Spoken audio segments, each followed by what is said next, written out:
Once again, September 16, I'm here with the showroom, no? Okay, Arwin Ergometer Showroom, no? In which here at the Rodriguez, 28F, Rodriguez Street, Cebu City, Philippines, yeah? And telephone number 253-4581. So here, no? Again, kang ukat nga, blood pressure is about 144, 93, 105, no? Again, this maintenance is ukat, no? So again, 103, 144, 93, 105, no?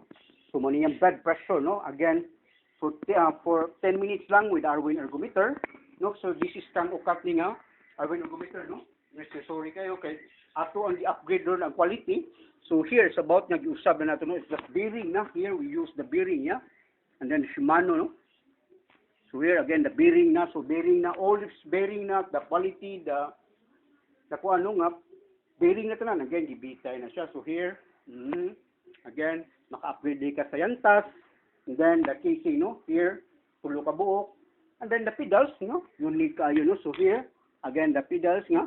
Pwede ka ng pang triathlon. And then, pang stroke, no? So, where they are? Here, no? Sa stroke, patient, and elderly. So here, no? Again, pasahan, pwede mo po ang Arwin Ergometer o kamot, no? In which, wag ginas uba, no?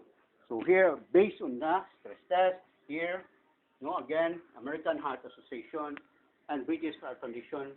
Again, it's all management, no? There. Again, thank you for the 115 countries watch today.